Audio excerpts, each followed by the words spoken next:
கத்திரிக்காய் புளிக்குழம்பு செய்யலாம். கடாயில் தேவையான அளவு எண்ணெய் விட்டுக்கினேன். இப்போ கட் பண்ணி வச்ச கத்திரிக்காவை போட்டுக்கலாம். லைட்டாக ஈரமாக இருந்ததுனால எண்ணெய் தெறிச்சு வருது. கத்திரிக்காய் அது கூடவே 4 முருங்கைக்காவும் போட்டுக்கிட்டேன். இப்போ இது நல்லா எண்ணெயிலே ஃப்ரை ஆகட்டும். வாங்க ஓப்பன் பண்ணி பார்க்கலாம். இந்த மாதிரி கலர் வரணும். கத்திரிக்காய் நல்லா வதங்கிடுச்சு எண்ணெயில். இப்போ அதை எடுத்துக்கலாம். இப்போ தாளிப்பு கொடுத்துடலாம். கடாயில் தேவையான அளவு எண்ணெய் விட்டுக்குங்க. அது கூடவே 200 கிராம் சின்ன வெங்காயம், 10 பல் பூண்டு நல்லா போட்டு வதக்கி விடுங்க. நல்லா வதங்கிடுச்சு ஆனியன். இப்போ 3 தக்காளி போட்டுக்கலாம். அது கூடவே சிறிய துண்டு இஞ்சி போட்டுக்கலாம். அதிகமாக வேணாம், கொஞ்சமாக போட்டால் போதும். 1 டீஸ்பூன் சீரகம், 1 டீஸ்பூன் மிளகு, உப்பு தேவையான அளவு, காரமும் தேவையான அளவு போட்டுக்குங்க. காரம் வேணும்னாலே இன்க்ரீஸ் பண்ணிக்கலாம். நான் மீடியமான காரம் தான் போட்டிருக்கேன், பசங்க சாப்பிடுவாங்க. இப்போ நல்லா மல்லித்தூள் 2 ஸ்பூன் போட்டுக்கிட்டேன்.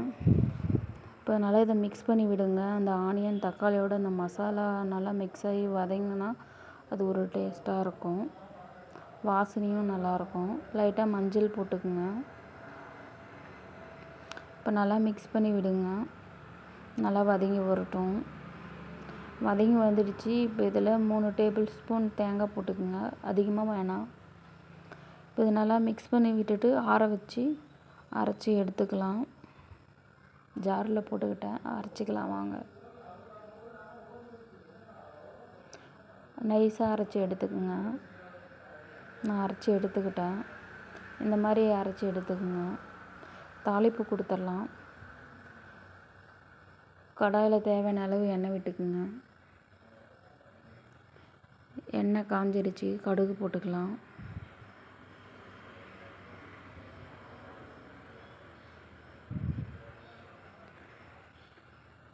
வெந்தயம் 1/4 ஸ்பூன் போட்டுக்கலாம். கொஞ்சமாக சின்ன வெங்காயம் போட்டுக்கலாம். அது கூடவே 2 வரமிளகாய் கிள்ளி போட்டுக்குங்க. நல்லா வதங்கிடுச்சு. இப்போ நம்ம அரைச்ச மசாலாவை ஊற்றிடலாம். நல்லா மிக்ஸ் பண்ணி விடுங்க. ஒரு கொதி வரட்டும். மூடி வச்சுக்கலாம். வாங்க ஓப்பன் பண்ணி பார்க்கலாம். நல்லா பாருங்கள், கொதி வர ஆரம்பிக்குது. இப்போ நல்லா மிக்ஸ் பண்ணி விடுங்க. நான் ஒரு எலுமிச்சம்பழம் சைஸு புளி ஊற வச்சு கரைச்சிக்கிட்டேன்.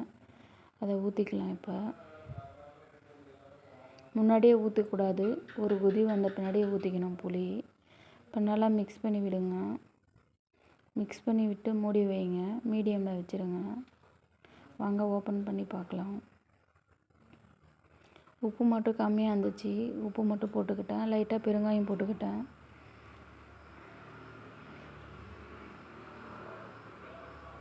நல்லா புளிக்குழம்பு கொதிக்க ஆரம்பிச்சிடுச்சு. இப்போ கத்திரிக்காவை போட்டுக்கலாம். லாஸ்ட்டாக தான் கத்திரிக்காய் போடணும். இப்போ நல்லா மிக்ஸ் பண்ணி விடுங்க. இது திக்காக வேணும்னாலே வச்சுக்கலாம். நான் இன்றைக்கி கொஞ்சம் தண்ணியாக தான் வச்சுருக்கேன். இப்போ வாங்க ஒரு 5 மினிட்ஸ் மூடி வச்சு எடுத்துப்போம். வாங்க ஓப்பன் பண்ணி பார்க்கலாம். கத்திரிக்காய் புளிக்குழம்பு ரெடி ஆயிடுச்சிங்க. உங்களுக்கு பிடிச்சிருந்தா நீங்களும் வீட்டில் இதே மாதிரி ட்ரை பண்ணி பாருங்கள். ரொம்பவே டேஸ்ட்டாக வந்திருக்கு. நான் செக் பண்ணிவிட்டேன். உப்பு, காரம், புளிப்பெல்லாம் கரெக்டாக இருக்குது. பிடிச்சிருந்தா லைக் பண்ணுங்கள், கமெண்ட் பண்ணுங்கள்.